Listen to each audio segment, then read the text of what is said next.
اللہ الرحمن الرحیم۔ عزیز طالبات، کل کا موضوع تھا یادگاری غالب پر تبصرہ نوٹ۔ یادگاری غالب کی مشہور کتاب ہے اور غالب کے اخلاق و آداب پر چند ایک باتیں ہوئی کل۔ تو آج میں آپ کو اچھے اخلاق کے متعلق ایک مضمون یہاں پہ بیان کروں گا کہ اچھے اخلاق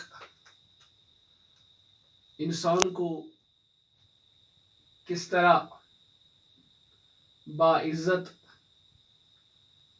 بنا دیتے ہیں۔ اچھے اخلاق اپنانے سے انسان کا مرتبہ بلند ہوتا ہے۔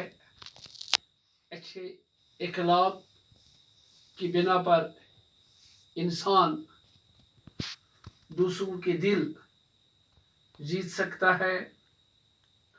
اچھے اخلاق کی بنا پر انسان دوسروں کو اپنا سکتا ہے۔ اچھے اخلاق انسان کے لیے ایسے زیور ہیں جو انسان کو اپنوں اور پرایوں میں ایک بلند مقام دلا سکتے ہیں۔ اچھے اخلاق والے کو ہر ایک عزت کی نگاہ سے دیکھتا ہے۔ اچھے اخلاق پر ہی دنیا قائم ہے۔ اگر دنیا میں خوش اخلاقی ختم ہو جائے تو دنیا میں رہنے والے سب درندے بن جائیں گے۔ جس میں اچھے اخلاق موجود نہیں، اس کی انسانیت کی بنیادیں کھوکھلی اور ناپائیدار ہیں۔ وہ کسی بھی وقت گر کر بری عادتوں کا شکار ہو جاتا ہے۔ خندہ پیشانی اور اچھے برتاؤ سے دوسروں کے ساتھ پیش آنا اچھے اخلاق ہیں۔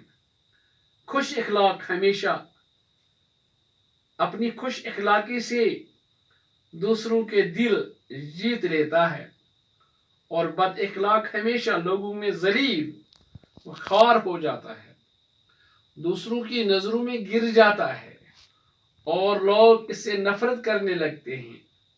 وہ اپنوں کے لائق رہتا ہے اور نہ دوسروں کے قابل۔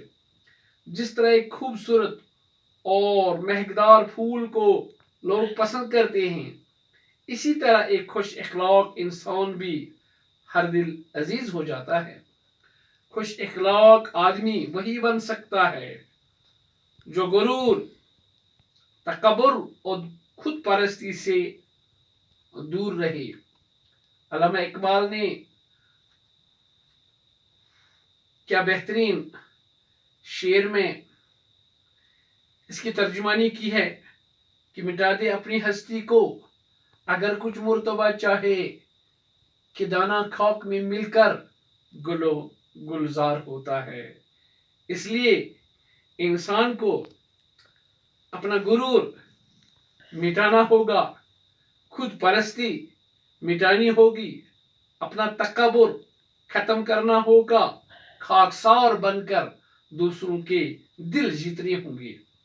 حضرت علی رضی اللہ تعالیٰ عنہ کا وہ ایک قصہ بڑا مشہور ہے کہ ایک موقع پر ایک دشمن اسلام کو آپ نے گرا دیا، اس کے سینے پر چڑھ گیا، کھنجر مارنا چاہا تو دشمن نے تھوکا حضرت علی کے منہ پر، تو حضرت علی رضی اللہ تعالیٰ عنہ نے اس کو چھوڑ دیا۔ حیران ہوا کہ مجھے گرا دیا گیا، مجھے کیوں چھوڑا؟ عرض کیا حضرت علی رضی اللہ تعالیٰ عنہ نے کہ اس وقت تک میرا غصہ اللہ کے لیے تھا، اب آپ نے میرے منہ پر تھوکا، اب میری ذات اس میں شامل ہو گئی۔ تو یہ اچھے اخلاق دیکھ کر آپ ان کے گرویدہ ہو گئے اور دین کو قبول کر دیا۔ حضور صلی اللہ علیہ وسلم کے زمانے میں ایک دیہاتی غیر مسجد نبوی میں اس نے پیشاب کیا، صحابہ غصے میں آ گئے، پیارے نبی صلی اللہ علیہ وسلم نے ان کو روکا کہ اس کو پوری طرح سے فارغ ہونے دو اور 3 لوٹے پانی کے بہا دو، جگہ صاف ہو جائے گی۔ اور جب اس کافر نے یہ برتاؤ دیکھا تو اچھے اخلاق دیکھے تو مشرب اسلام ہو گیا۔ یعنی خوش اخلاقی سے دوسروں کے دل جیتے جا سکتے ہیں، اور آج اس کی بہت ضرورت ہے کہ ہم خوش اخلاق بن جائے، اپنے اخلاق کو اونچا کرے۔ خوش اخلاق بننے کے لیے بہت زیادہ محنت کرنے کی ضرورت نہیں پڑتی۔ اگر انسان کے اندر دوسروں کے احترام کا جذبہ موجود ہو اور اس کے دل میں دوسروں کے لیے ذرا سی ہمدردی پائی جاتی ہو تو وہ با اخلاق بن سکتا ہے۔ اچھے اخلاق کے بغیر انسان کی زندگی مکمل نہیں ہو سکتی۔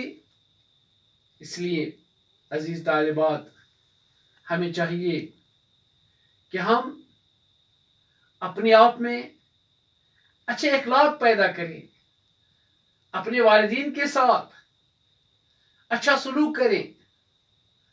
حدیث مبارک میں آیا ہے کہ جو انسان، لڑکا ہو لڑکی ہو، مرد ہو یا عورت ہو، اپنے والدین کو رحمت کی نظر سے دیکھتے ہیں، اللہ تعالیٰ ان کو ایک کامل حج اور عمرے کا ثواب لکھ دیتا ہے۔ ہمیں چاہیے کہ ہم با اخلاق بننے کی کوشش کریں، 5 وقت نماز پڑھنے کی کوشش کریں، تلاوت قرآن روزانہ ہم تلاوت قرآن کریں، اور اس طرح ہم اور اچھی اسلامی کتابوں کا مطالعہ کریں، سیرت کا مطالعہ کریں، اور اپنے اسلاف کی زندگی کا مطالعہ کریں، تاکہ ہم اچھے اخلاق کو سیکھیں کہ ہمارے بڑوں نے اچھے اخلاق کیسے حاصل کیے، کیسے اچھے اخلاق انہوں نے بتائے، اور کیسے انہوں نے اپنے مقام کو بلند کیا۔ اس لیے ہمیں چاہیے کہ ہم اچھے خصائل اپنے آپ میں پیدا کریں۔ وما علینا الا البلاغ المبین۔